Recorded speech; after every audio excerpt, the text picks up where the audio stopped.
जय बाबा बर्फानी। भूखे को अन्न, प्यासे को पानी। सुबह के 4 बजे हैं और हम बाबा के दर्शनों की अभिलाषा लिए हम अपने आज के मुख्य गंतव्य जम्मू की ओर निकल चुके हैं। दोस्तों, क्या आप जानते हैं अमरनाथ यात्रा बहुत कठिन यात्रा मानी जाती है। आज मैं आपको अमरनाथ यात्रा से जुड़ी सारी जानकारियां दूंगा और अमरनाथ की कहानी भी सुनाऊंगा। बस आपको करना ये है कि आपको अपनी कुर्सी की पेटी बांधे रखना है और आज का ये सफर हम लोग साथ मिलकर करेंगे। जैसा कि हम जानते हैं कि अमरनाथ यात्रा जुलाई महीने में शुरू होती है, परंतु इस यात्रा का रजिस्ट्रेशन पहले ही शुरू हो जाता है। हमने यात्रा का रजिस्ट्रेशन 2 महीने पहले ही करा लिया था और रजिस्ट्रेशन से जुड़ी सारी जानकारी हमें शीरीन बोर्ड की वेबसाइट से मिल गई थी। रजिस्ट्रेशन के लिए हमें रजिस्टर्ड मेडिकल हॉस्पिटल से हमें अपना पूरा हेल्थ चेकअप करवाना पड़ा और सर्टिफिकेट लेना पड़ा। इसके बाद हम पंजाब नेशनल बैंक गए और वहां पर हमने KYC करवाया, जिसके उपरांत हमें अमरनाथ यात्रा की रजिस्ट्रेशन डेट मिली। और देखिए, आज हम अपने सपनों की यात्रा पर निकल चुके हैं। हर हर महादेव। आज हमें लगभग 650 किलोमीटर की दूरी तय करनी है। हम कोशिश कर रहे हैं कि आज हम उधमपुर तक पहुंच जाएं और एक रात उधमपुर में रुकने के बाद कल पहलगांव के लिए निकलें। जैसा कि आप देख रहे हैं, हम 5 लोग हैं और हम अपनी गाड़ी से जा रहे हैं। अमरनाथ यात्रा के लिए आप अपनी गाड़ी से भी जा सकते हैं, आप ट्रेन से भी जा सकते हैं और आप फ्लाइट से भी जा सकते हैं। अगर आप अपनी गाड़ी से जाते हैं तो आपका यात्रा खर्च काफी कम हो जाएगा। अगर आप टैक्सी से जाते हैं तो लगभग आपको 6000 पर डे के हिसाब से टैक्सी मिल जाएगी। अब आपकी यात्रा जितने भी दिन की हो, आप उसे गुना कर लीजिए। यात्रा कंफर्टेबल होगी पर थोड़ा महंगा जरूर पड़ेगा। अगर आप ट्रेन से जाना चाहते हैं तो आप जम्मू तवी तक की ट्रेन बुक करा सकते हैं। अगर आप फ्लाइट से जाना चाहते हैं तो आपको श्रीनगर जाना होगा। फ्लाइट से जाने से एक फायदा जरूर है, आपके समय की बचत होगी। अमरनाथ यात्रा 2 जगह से की जा सकती है। पहला है बालटाल, जो कि 14 किलोमीटर का ट्रैक है, लेकिन इसकी चढ़ाई बहुत कठिन है और यहाँ लंगर भी थोड़े कम ही हैं। परंतु इस रूट से आपकी यात्रा 1 दिन में पूरी हो जाएगी। लेकिन मौसम खराब हुआ तो ये रास्ता बहुत कठिन है, आप फंस भी सकते हैं। दूसरा रूट पहलगांव होकर जाता है। कथाओं के अनुसार ये माना जाता है कि महादेव इसी रास्ते से पवित्र गुफा तक गए थे। ज्यादातर श्रद्धालु इसी रास्ते से जाना पसंद करते हैं। इस मार्ग से जो यात्रा शुरू होती है उस जगह का नाम है चंदनवाड़ी और चंदनवाड़ी से गुफा तक की दूरी है लगभग 47 किलोमीटर और पैदल यात्रा में इस दूरी को पार करने में लगभग 3 दिन का समय लगता है। हमने ये तय किया है कि हम पवित्र गुफा तक पहलगांव के रास्ते से ही जाएंगे, लेकिन वापस हम बालटाल के रास्ते से आएंगे। वैसे हम बातें करते करते अब जम्मू तक पहुंच चुके हैं। सड़क मार्ग से आने वाले यात्रियों के लिए यहाँ एक बेस कैंप बनाया गया है।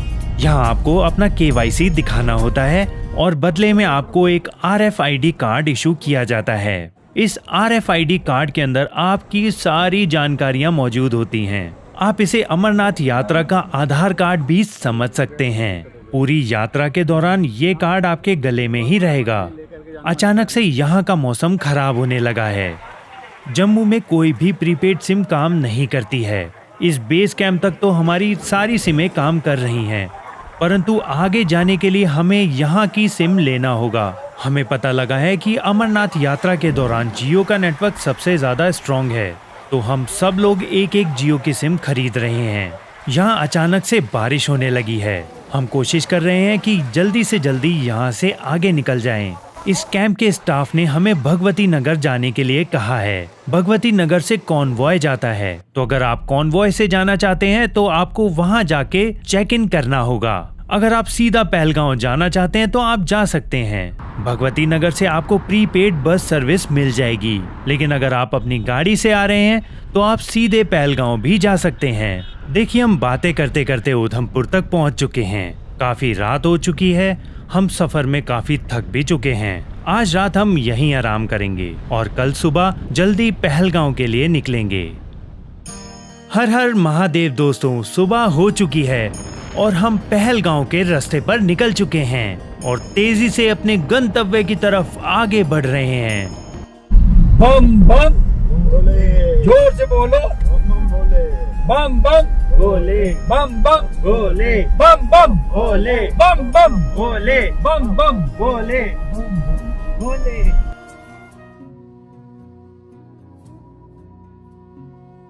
पहलगांव बेहद खूबसूरत है ये शहर। पहलगांव के रास्ते की सुंदरता आपके मन को मोहित कर देगी। बेहद सुंदर रास्ते पर नदी के किनारे चलते हुए हम अपने गंतव्य की तरफ आगे बढ़ रहे हैं। हमें जल्दी से जल्दी पहलगांव बेस तक पहुंचना है। नागेन्द्रहाराय त्रिलोचनाय भस्माङ्गरागाय महेश्वराय। नागेन्द्रहाराय त्रिलोचनाय भस्माङ्गराय। आप देख सकते हैं यहाँ गाड़ियों की लंबी लंबी लाइनें लगी हुई हैं। दरअसल यहाँ सिक्योरिटी चेक किया जा रहा है। आप चाहे यात्री हो या यहाँ लोकल टूरिस्ट, आपकी गाड़ी की और आपके सामान की चेकिंग आपको करानी ही होगी, तभी आपको पहलगांव के अंदर एंट्री मिलेगी। यहाँ आपको अपनी गाड़ी से सारा सामान निकालना होता है और इस सामान को एक्सरे मशीन द्वारा गुजारा जाता है। ड्राइवर आपकी गाड़ी साइड से ले जाके पार्किंग में खड़ी कर सकता है। आप देख सकते हैं यहाँ श्रद्धालुओं की कितनी भीड़ है। आप चाहें तो यहाँ आके भी यात्रा का रजिस्ट्रेशन कर सकते हैं। यहाँ कैंप में डॉक्टरों द्वारा आपका पूरा चेकअप किया जाएगा और फिर केवाईसी करके आपका भी यात्रा कार्ड बना दिया जाएगा। परंतु बेहतर होगा कि आप पहले से ही यात्रा का रजिस्ट्रेशन करा के आएं। भले ही मुझे यहाँ लंबी लंबी कतारों में इंतजार करना पड़ रहा हो, परंतु मैं जाहिर नहीं कर पा रहा कि मुझे कितनी खुशी हो रही है। यहाँ की सुंदर वादियाँ, यहाँ की नदियाँ, सुंदर नज़ारे और यहाँ का ऑरा अलग ही है। आप देख सकते हैं यहाँ सिक्योरिटी चेक किया जा रहा है। जो आपके RFID कार्ड है उसके अंदर आपकी पूरी जानकारी मौजूद है। यहाँ तक कि आपकी फोटो भी है। RFID कार्ड को मशीन पर छुआ जाता है, जिसके बाद पूरी जानकारी स्क्रीन पर आ जाती है। आपकी फोटो को आपसे मैच किया जाता है, उसी के बाद आपको एंट्री मिल सकती है। आप देख सकते हैं यहाँ का मौसम कभी भी बदलने लगता है। अगर मौसम खराब होता है तो यात्रा रोक दी जाती है। हमें पता लगा है कि यात्रा अभी 2 दिन से बंद है। मैं तो मानता हूँ कि जिसके पास भोले बाबा का बुलावा आता है वही उनके दर्शन कर पाता है। दोस्तों, अगर आप लोग यहाँ आते हैं तो आप कैंप में भी रुक सकते हैं, परंतु हमने होटल में रुकने का फैसला किया है। अगर आप कैंप में रुकते हैं तो आपको कॉन्वॉय के द्वारा ही निकलना होगा, जिसमें देरी हो सकती है। लेकिन कल हम कोशिश करेंगे कि सुबह जल्दी यहाँ से निकल पाएं, ताकि हम जल्दी से जल्दी चंदनवाड़ी पहुँच जाएं, जहाँ से हमें यात्रा को शुरू करना है। आप देख सकते हैं हमारा होटल बेहद ही खूबसूरत है। यहाँ का किराया लगभग 1500 रुपए है। हमने रिसेप्शन पे बात करके सुबह के लिए टैक्सी को भी बुक कर लिया है, क्योंकि यहाँ से आपको प्राइवेट व्हीकल से आगे जाने नहीं दिया जाता है।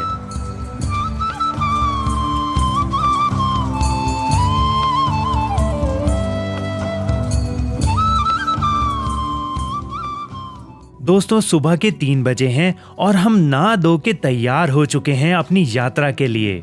मैं और मेरे साथी ये तय कर रहे हैं कि बैग को कितना हल्के से हल्का बनाया जाए। तो कुछ सामान हम अपनी गाड़ी में छोड़ के जाएंगे और कुछ सामान हम अपने साथ लेके जाएंगे जिसकी हमें ज़रूरत है। अब देखिए, लाइट की समस्या हो सकती है तो हमारे पास टॉर्च है।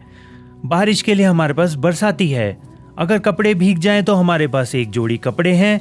जूते भीग जाएं तो एक जोड़ी चप्पल है। मोबाइल का चार्जर और मोबाइल का पावर बैंक तो रखना हम भूल ही नहीं सकते हैं। परंतु पता नहीं कैसे ऐसा लग रहा है जैसे ये बैग काफी ज्यादा भारी हो चुका है। चलिए कोई बात नहीं, अब इसे ढो के तो लेके जाना ही पड़ेगा। आइए निकलते हैं अपने आगे के सफर के लिए।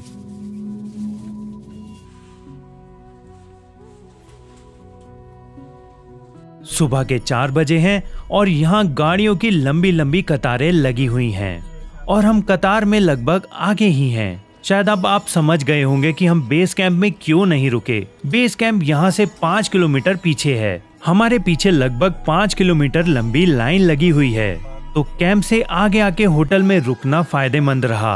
अब हमें आगे जाके कतारों में नहीं लगना होगा। पहलगांव से चंदनवाड़ी के लिए इस कॉन्वॉय को लगभग 4:30 बजे छोड़ा जाता है।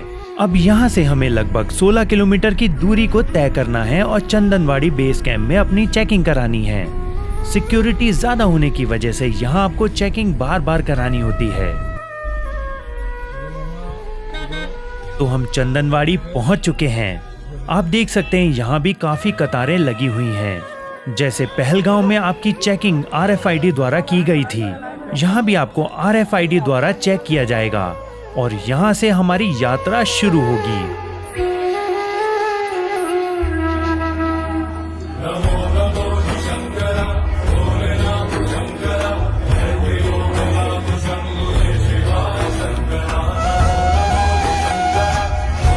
यहाँ अंदर घुसते ही एक अलग ही ऑरा है। आओ भोले, हमारे यहाँ लंगर खाओ भोले। यहाँ सबको भोले बोला जाता है। यहाँ माना जाता है कि भगवान शिव जाने किस रूप में आए और हमारे यहाँ खाना खा के जाएं। बस इसी आस में भोले बाबा के भक्तों को खाना परोसा जाता है। हमने अभी यहाँ नाश्ते में खीर और उपमा खाया है। जितने भी भारत के व्यंजन हैं यहाँ आपको सब मिल जाएंगे। अब हम यहाँ से आगे बढ़ चुके हैं। हमारा अगला पड़ाव पिस्सू टॉप होगा, जिसकी चढ़ाई माना जाता है कि बहुत तेज है। जैसा कि आप देख सकते हैं, मैंने क्लाइंबिंग की एक्टिविटी अपनी घड़ी में सेट कर दी है। इसका कारण है क्योंकि हम आगे पिस्सू टॉप की लगभग 3 किलोमीटर लंबी चढ़ाई करने जा रहे हैं। अभी भले ही आपको ये रास्ता सीधा सीधा दिख रहा हो, लेकिन थोड़ा आगे जाने पर एक खड़ी चढ़ाई आने वाली है। ये देखना दिलचस्प होने वाला है कि हमारी सांसें ऊपर नीचे होती हैं या हम बहुत आराम से चढ़ पाते हैं। आगे से ये पुल पार करके और खूबसूरत नज़ारे देखते हुए हमें दाहिने मुड़ना होगा। अब चूंकि हम पिस्सू टॉप की तरफ आगे बढ़ रहे हैं, हो सकता है हम अलग अलग हो जाएं, क्योंकि कोई तेज चलेगा कोई धीरे। तो हमारे चाचा जी ने सोचा कि काजू बादाम किशमिश का बंटवारा हो जाना चाहिए। अब वो सबको काजू बादाम किशमिश बांट रहे हैं ताकि हम अपनी जेबें भर सके, परंतु मुझे लगता है कि ये अपना बोझा हल्का कर रहे हैं। दोस्तों, यहाँ के नज़ारे बेहद खूबसूरत हैं और हम इन खूबसूरत नज़ारों को देखते हुए अपनी मंजिल की ओर आगे बढ़ चले हैं।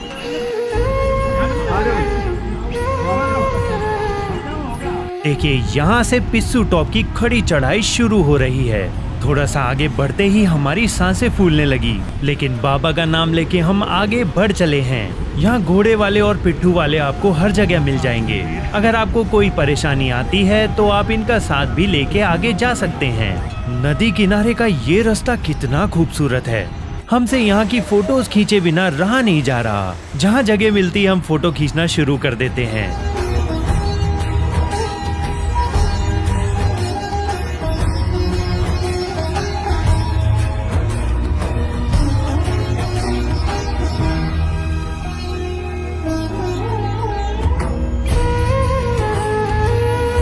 अभी हमें इस रास्ते से होते हुए ऊपर की ओर जाना है और वो जो आप ऊपर टॉप देख रहे हैं वहीं पिस्सू टॉप है। उसके बाद का रास्ता इतना कठिन नहीं है। आप देख सकते हैं मेरी घड़ी मुझे सावधान कर रही है। ये घड़ी बता रही है कि मैं बहुत तेजी से चढ़ाई कर रहा हूँ, जो कि सेहत के लिए खतरनाक साबित हो सकता है।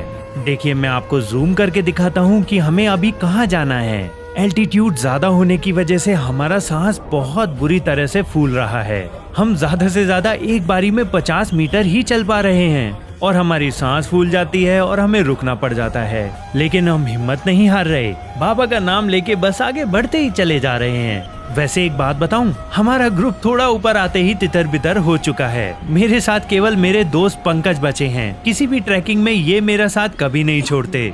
कुछ कहना चाहते हो? भाई ये कहना चाहता हूँ, ट्रैक हमने आधा तक क्लियर कर लिया है, लेकिन अभी ऑलमोस्ट 1.5 किलोमीटर रह गया, पर ये टफ है भाई। नीचे से आने में वो तो हो रहा था थकान, लेकिन अभी ठीक है। थोड़ा सा और चढ़ना रह गया, बस थोड़ी देर में हम पहुँच जाएंगे वहाँ पे पीछे। भाई वो सामने ऊपर टॉप पे और जाना है, थोड़ा सा ऊपर है। भंडारों की आवाज़ आ रही है नीचे, और हम अभी वो नीचे छोटी सी नदी दिख रही है, वहाँ से आए हैं। जैसे जैसे हम ऊपर बढ़ते जा रहे हैं हमारी थकान भी बढ़ती जा रही है, लेकिन हम एक दूसरे को दिलासा देते हुए आगे बढ़ रहे हैं।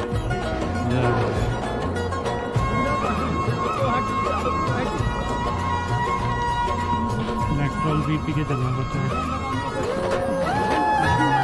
अरे बढ़े चलो संग चले चलो, कोई थके नहीं को नहीं। बोले पिस्सू टॉप पहुंचना है।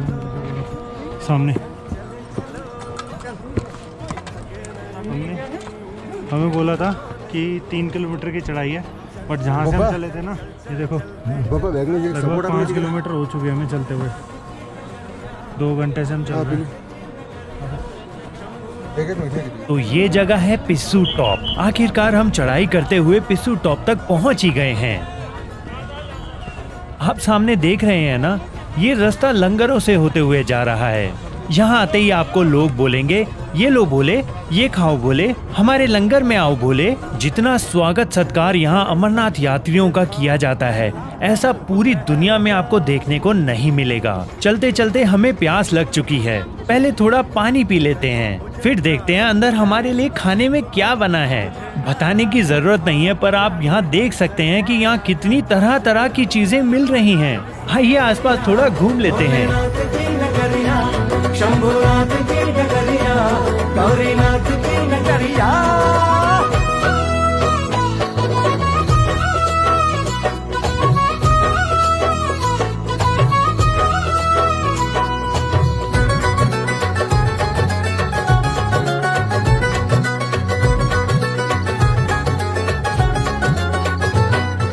कण कण में बसा है वही शिवा,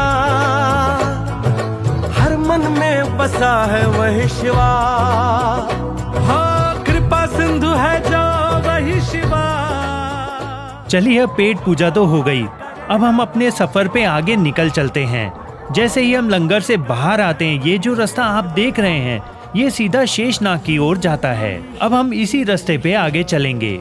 आपको एक मजे की चीज बताऊं, इतना बढ़िया स्वादिष्ट खाना खाने के चक्कर में मैं अपने ग्रुप से बिछड़ गया हूं। अब तो पंकज भैया भी मेरे साथ नहीं हैं। और एक गजब की बात, यहाँ तो नेटवर्क भी नहीं आ रहा है। अब मुझे लगता है शेषनाग तक मुझे अकेले ही जाना होगा। अगर आप यहाँ आए तो आप ये गलती मत करिएगा कि अपने ग्रुप से बिछड़ जाएं, क्योंकि शेषनाग तक नेटवर्क की कवरेज बहुत कम है। बम बम भोले, जय बाबा बर्फानी, भूखे को अन्न, प्यासे को पानी। हम अब शेषनाग बेस कैंप की ओर बढ़ रहे हैं। यहाँ पर चढ़ाई उतनी ज्यादा नहीं है जितनी पिस्सू टॉप पर हमें मिली थी, परंतु फिर भी कहीं थोड़ी भी चढ़ाई आती है तो हमारा सांस फूलने लगता है। दरअसल ऐसा हाई एल्टीट्यूड की वजह से हो रहा है। चलने में चाहे कितनी भी थकान हो रही हो, लेकिन यहाँ के नज़ारे आपकी सारी थकान मिटा देते हैं। आप नीचे देख सकते हैं कि एक बर्फ की गुफा बनी हुई है जिसमें से पानी निकल के आ रहा है। एक सच बात बताऊं, कैमरे से जो नज़ारा आपको दिखाई दे रहा है, असलियत में उससे कहीं ज्यादा खूबसूरत है ये। वचन दीजिए ना छोड़ेंगे कभी हमारा हाथ जी,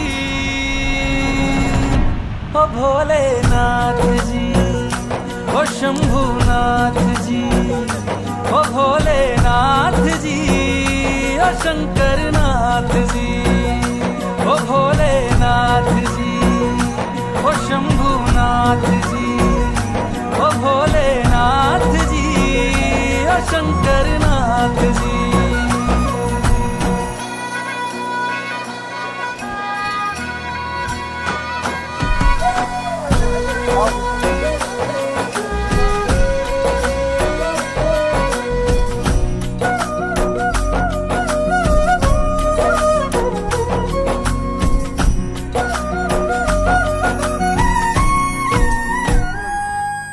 जैसे मस्तक पे चंदा है गंगा बसी जटाओं में, वैसे रखना है अविनाशी मुझे प्रेम की छाँव में।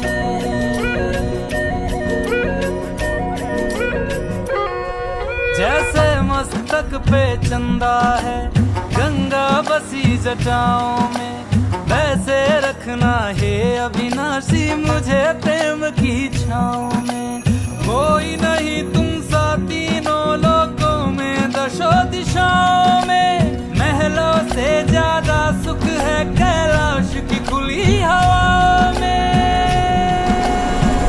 रास्तों का आनंद लेते हुए अब हम शेषनाग लेक पहुंच चुके हैं। आप देख सकते हैं शेषनाग लेक कितनी सुंदर है, और लेक के पीछे जो पहाड़ हैं वो बर्फ से ढके हुए हैं। आप एल्टीट्यूड का अंदाजा लगा सकते हैं कि जुलाई के मौसम में भी यहाँ पे इतनी बर्फ है। वैसे यात्रा के दौरान शेषनाग लेक की ओर जाने की अनुमति नहीं है, तो अब हमें पहले अपने बेस कैंप की ओर जाना होगा। अब हम इस रास्ते से नीचे की ओर उतरेंगे और पुल पार करके बेस कैंप पहुंच जाएंगे। यहाँ कैंप में रुकने के लिए आपको 500 रुपए प्रति व्यक्ति देना होगा और 500 रुपए की पर्ची कटवाने के बाद आप किसी भी तंबू में जाके सो सकते हैं। आज रात हम यहाँ लंगर में खाना खाएंगे और आराम करेंगे और कल सुबह होते ही हम पंचतरणी की ओर निकल चलेंगे।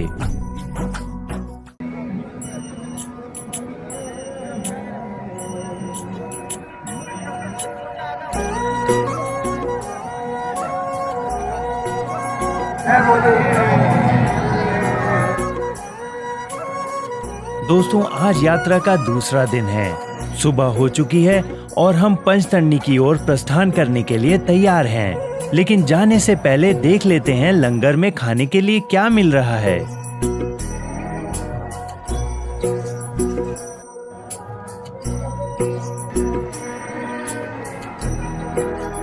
मैंने तो नाश्ते में पराठा खाना ज्यादा बेहतर समझा और वाकई में पराठा बहुत ही स्वादिष्ट है। आप देख सकते हैं कि हम फिर से यात्रा की लाइन में लगे हैं। यहाँ से भी आपके RFID कार्ड्स को चेक किया जाता है और तभी आगे भेजा जाता है। यहाँ लोग बता रहे हैं कि रात भर बारिश होने के कारण आगे रास्ते में काफी कीचड़ मिलने वाला है।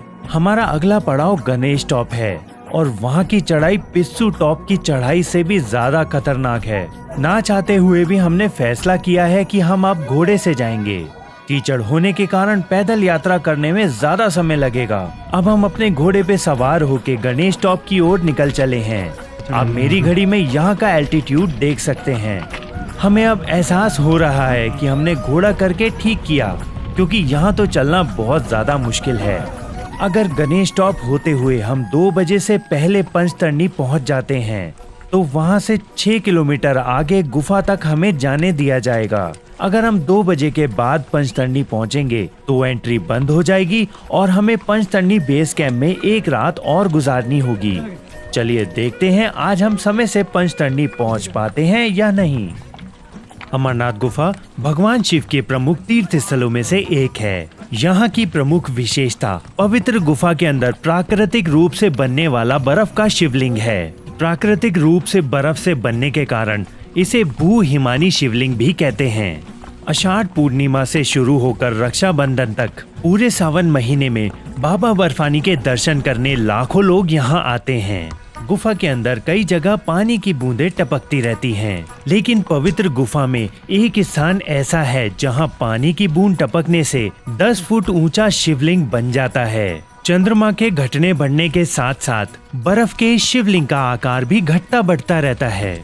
श्रावण पूर्णिमा को यह अपने पूरे आकार में आ जाता है और अमावस्या तक यह धीरे धीरे छोटा होता जाता है। आश्चर्य की बात तो यही है कि यह शिवलिंग ठोस बर्फ का बना होता है, जबकि गुफा में आमतौर पर कच्ची बर्फ होती है जो हाथ में लेते ही भुरभुरा जाती है। मूल अमरनाथ शिवलिंग से कुछ फीट दूर गणेश, पार्वती और भैरव के वैसे ही हिमखंड हैं। पवित्र गुफा में बाबा अमरनाथ के अद्भुत स्वरूप के अलावा गुफा में रहने वाला सफेद कबूतरों का जोड़ा यात्रियों का ध्यान आकर्षित करता है। चलिए मैं आपको इस पवित्र गुफा का और इन कबूतरों का क्या रहस्य है ये बताता हूँ। पुराणों के मुताबिक भगवान शिव ने देवी पार्वती को इसी पवित्र गुफा के अंदर अपनी साधना की अमर कथा सुनाई थी और जिसे हम अमरत्व कहते हैं। कथाओं के अनुसार भगवान शिव और देवी पार्वती पहलगांव के रास्ते ही पवित्र गुफा तक गए थे।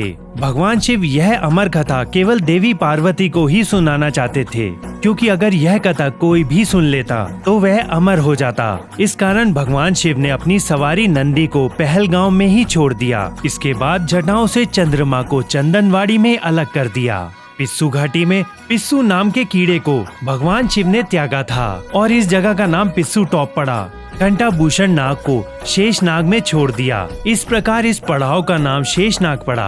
अगला पड़ाव गणेश पड़ता है। इस पड़ाव पर भगवान शिव ने अपने पुत्र गणेश को छोड़ा था। आखिर में गंगा जी को भी पंचतरणी में त्याग दिया। इस प्रकार महादेव ने जीवनदायिनी पांचों तत्वों को अपने से अलग कर दिया। माँ पार्वती के साथ भगवान शिव ने पवित्र गुफा में प्रवेश किया और उन्हें अमर कथा सुनाना शुरू किया। परंतु कथा सुनते सुनते देवी पार्वती को नींद आ गई और वह निद्रा में चली गईं, जिसका शिव जी को बिल्कुल भी पता नहीं चला। भगवान शिव अमर होने की कथा सुनाते रहे। उस समय 2 सफेद कबूतर भगवान शिव से अमर कथा सुन रहे थे और बीच बीच में गूं गूं की आवाज भी निकाल रहे थे। शिव जी को लगा देवी पार्वती कहानी सुन रही हैं और बीच बीच में हुंकार भर रही हैं। इस तरह दोनों कबूतरों ने अमर होने की पूरी कथा सुन ली। कथा खत्म होने के बाद भगवान शिव का ध्यान देवी पार्वती की ओर गया, जो सो रही थी। जब महादेव की दृष्टि उन 2 कबूतरों पर पड़ी तो वे बहुत क्रोधित हो उठे। क्रोधित महादेव उन्हें मारने के लिए आगे बढ़े। इस पर कबूतरों ने भगवान शिव से कहा, हे भगवान, हमने आपसे अमर कथा सुनी है, अगर आप हमें मार देंगे तो ये कथा झूठी हो जाएगी। इस पर भगवान शिव ने कबूतरों को जीवित छोड़ दिया और उन्हें आशीर्वाद दिया कि तुम इस स्थान पर शिव पार्वती के प्रतीक चिन्ह के रूप में निवास करोगे। अतः ये कबूतरों का जोड़ा अजर अमर हो गया। इस तरह से ये गुफा अमर कथा की साक्षी हो गई और इस गुफा का नाम अमरनाथ गुफा के नाम से प्रसिद्ध हो गया। अचंभे की बात ये है कि जहाँ ऑक्सीजन नाम मात्र के बराबर है और दूर दूर तक खाने का कोई साधन नहीं है, वहाँ ये कबूतर किस तरह रहते होंगे। इन कबूतरों के अलावा यहाँ और कोई पक्षी या जानवर दिखाई नहीं देता है। अमरनाथ में रहने वाले ये 2 कबूतर अजर अमर हैं और अमरनाथ के दर्शन करने आने वाले भक्तों को इन दोनों कबूतरों के दर्शन भी होते हैं। शंकर कथा सुनाने अमरनाथ का राज बताने चले शंकर कथा सुनाने अमरनाथ का राज बताने। पंचरत्न को त्याग के अपने पंचरत्न को त्याग के अपने पार्वती को भेद बताने। कथा को सुनकर अमर हो गया एक जोड़ा कबूतर का। आज भी उड़ते अमरनाथ में रूप है गौरी शंकर का। नमो नमो जय नमो शिवाय, नमो नमो नमो नमो। आप रास्ता देख सकते हैं कि यहाँ कितना ज्यादा कीचड़ है। यहाँ इतनी बर्फ और कीचड़ है कि घोड़े का चलना भी बहुत ज्यादा मुश्किल हो रहा है। कई जगह तो इतनी खड़ी चढ़ाई है कि ऐसा लगता है हम घोड़े से गिर ही जाएंगे। यहाँ इतनी चढ़ाई है कि यहाँ 10 मीटर में भी लोगों की सांस फूलने लगती है। गणेश टॉप पहुँचने से पहले यहाँ एक लंगर मिला है, जहाँ आपके बिना मांगे आपको गर्म पीने का पानी दिया जा रहा है। यहाँ के लंगरों में जो लोग सेवा करते हैं वो इस भाव से करते हैं जैसे आप अपने बच्चे का ध्यान रखते हैं। यहाँ आपको खाने के पैसे तो देने नहीं होते, तो कभी कभी ऐसा संकोच होने लगता है कि हम ये लें या ना लें, परंतु ये लोग ऐसा बोलते हैं, ये लो बोले, ये खाओ बोले, ये पियो बोले, ऐसा बोल के आपके हाथ में ही चीज दे देते हैं। यहाँ के लंगरों में जो सेवा भाव होता है वो आपको पूरी दुनिया में कहीं नहीं मिलेगा। नमो नमो जय नमो शिवाय, नमो नमो नमो नमो शिवाय।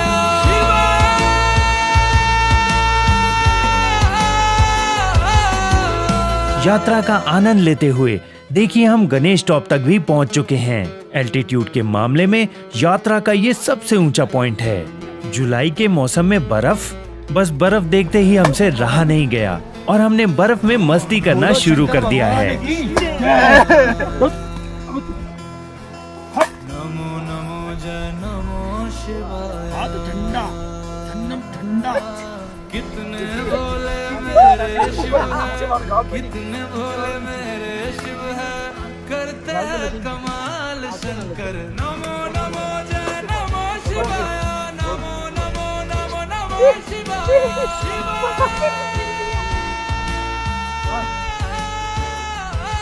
हेलो अंकुर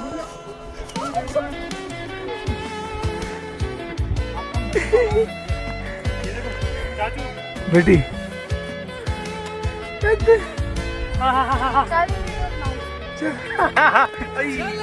चलो चलो बोलो शंकर भगवान की। अमरनाथ का राज बता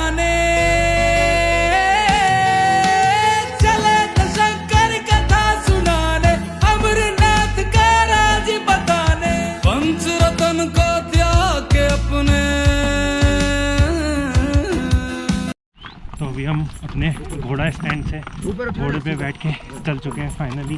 अब हम आगे जा रहे हैं गणेश स्टॉप से नीचे की तरफ। चाचू हम आपके पीछे आपकी वीडियो बना रहे हैं। शंकर भगवान की जय, जोर से बोलो, जोश नहीं है। बम बम बोले बम बम बोले बम बम बोले बम बम बोले बम बम बोले बम बम बोले बम बम बोले बम बम बोले बम बम बोले बोलो शंकर भगवान की जय। ये अपनी मर्जी से चल रहा है। ये है गणेश चौक की बर्फ, चारों तरफ बर्फ बर्फ बर्फ, बहुत ही मजेदार जगह है। यहाँ आर्मी के लोग स्कीइंग का मजा ले रहे हैं। यहाँ ग्लेशियर्स को काट के रास्ते बनाए गए हैं।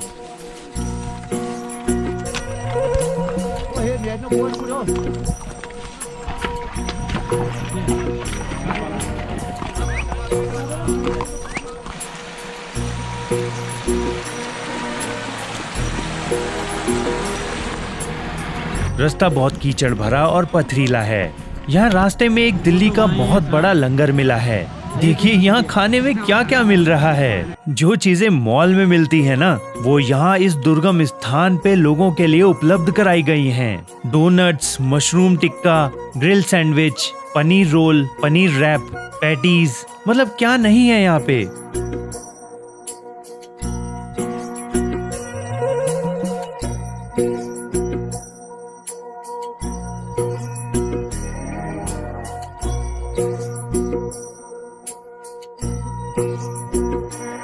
अब हम पंचतरणी की ओर निकल चले हैं। घोड़े पे बैठे बैठे ऐसा महसूस होने लगता है बस कैसे भी करके इससे उतार दो भैया। मैं तो बस ये सोच रहा हूँ कैसे भी करके पंचतरणी पहुँच जाएं और इस घोड़े से उतरें। अगर मौसम खराब ना होता तो मैं घोड़े से कभी नहीं आता।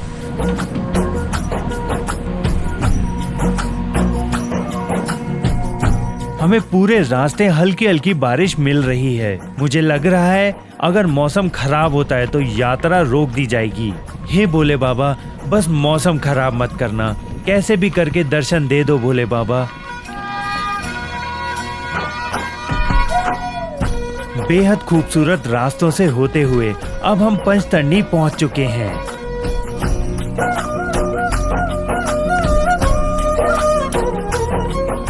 ये पंचतरणी बेस कैंप है। चाहे हेलीकॉप्टर बालटाल से आए या पहलगांव से, आएगा पंचतरणी ही। यहाँ से गुफा 6 किलोमीटर दूर है और चढ़ाई भी बहुत ज्यादा है। आगे की यात्रा या तो आपको पैदल करनी होगी या फिर घोड़े या पालकी में।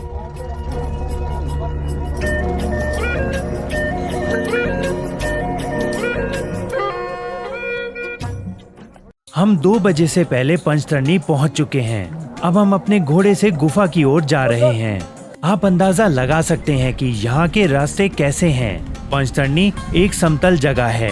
यहाँ एक बहुत ही खूबसूरत नदी बहती है। जो सामने आपको पहाड़ दिखाई दे रहा है, वहाँ से फिर से चढ़ाई शुरू होने वाली है। आओ चले अमरनाथ सारे भोले बाबा के द्वारे।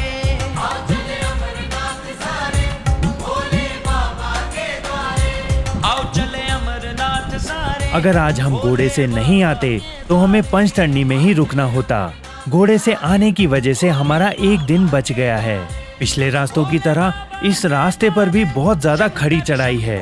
हम घोड़ों पर होने के बाद भी बहुत ज्यादा थकान महसूस कर रहे हैं। शायद ऐसा एल्टीट्यूड की वजह से है। 4 किलोमीटर दूर आने के बाद जैसा ट्रैफिक जाम दिल्ली या बैंगलोर में लगता है, वैसे ही यहाँ घोड़ा और पालकी का लग चुका है। हमसे तो अब घोड़ों पर नहीं बैठा जा रहा था। हमने तो अपनी 11 नंबर की गाड़ी पकड़ी और पैदल ही यात्रा पर निकल चले हैं। आप विश्वास नहीं करेंगे पर पैदल चलने में ज्यादा मजा आ रहा है।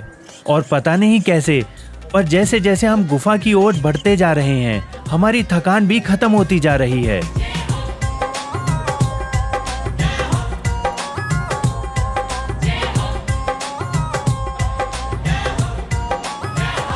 बर्फ के बीच से गुजरते हुए रास्तों से जैसे ही आपको गुफा के दर्शन होते हैं, आपकी सारी थकान मिटने लगती है।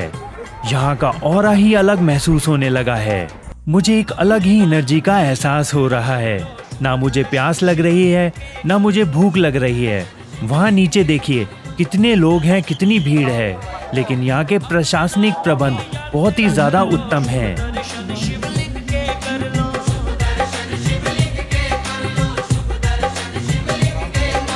जीवन में सब खुशियां भर लो, भागे गम सारे, आओ चले अमरनाथ सारे, भोले बाबा के दौरे। लगभग 36 किलोमीटर की ये लंबी यात्रा करके आखिरकार हम बाबा बर्फानी की पवित्र गुफा तक पहुंच गए हैं। मैंने बहुत कोशिश की कि बाबा बर्फानी के दर्शन नीचे से ही हो जाएं, परंतु नीचे से कुछ भी दिखाई नहीं देता। जब तक आप आखिरी पॉइंट तक नहीं पहुंच जाते, तब तक आपको बाबा बर्फानी के दर्शन नहीं हो पाएंगे। जय हो शंकरा, आदिदेव शंकरा, तेरे जाप के बिना चले ये सांस किस तरह। मेरा कर्म तू ही जान, क्या बुरा है क्या भला, तेरे रास्ते पे मैं तो आंख मूंद के चला। तेरे नाम की जोत ने सारा हर लिया तमस मेरा। नमो नमो जी शंकरा, भोलेनाथ शंकरा, जय त्रिलोकनाथ शंभो हे शिवाय शंकरा। नमो नमो जी शंकरा, भोलेनाथ शंकरा, रुद्रदेव हे महेश्वरा। इस साल यहाँ रुकने की कोई व्यवस्था नहीं है, क्योंकि पिछले साल यहाँ एक बादल फटा और अचानक से जल आपदा आ गई। बहुत सारे लोग यहाँ मारे गए थे। यहाँ अचानक से मौसम बदल जाता है। हमें कैसे भी करके आज दर्शन करने के बाद यहाँ से बालटाल के लिए निकलना होगा। 4-5 घंटे लाइन में लगने के बाद आखिरकार हमें बाबा बर्फानी के दर्शन हो ही गए। ये जग रहे या ना रहे, रहेगी तेरी आस्था। क्या समय क्या प्रलय, दोनों में तेरी महानता, महानता, महानता। सीपियों की ओट में मोतियां हो जिस तरह, मेरे मन में शंकरा तू बसा है उस तरह। मुझे भरम था जो है मेरा था कभी नहीं मेरा। अर्थ क्या निरर्थ क्या, जो भी है सभी तेरा। तेरे सामने कैसा लग रहा भैया रात में ट्रैकिंग करके? रात के 2 या 2:30 बज रहे हैं आई थिंक। टाइम देख, रात के 2:30 बज रहे हैं। रात के 2:30 बज रहे हैं। हम 5 घंटे जी 44 मिनट से हम चलते हुए आ रहे हैं और 11.5 किलोमीटर पार कर चुके हैं। रात के 2 बजे ट्रैकिंग करने का मजा क्या है ना। बिल्कुल। बालटाल जा रहे हैं हमारे साथ मामा जी चले हैं। नीचे और बर्फ ही बर्फ है। ये सामने पूरी बर्फ है और ये पूरा गुफा बनी हुई है। चंद्रमा ललाट पे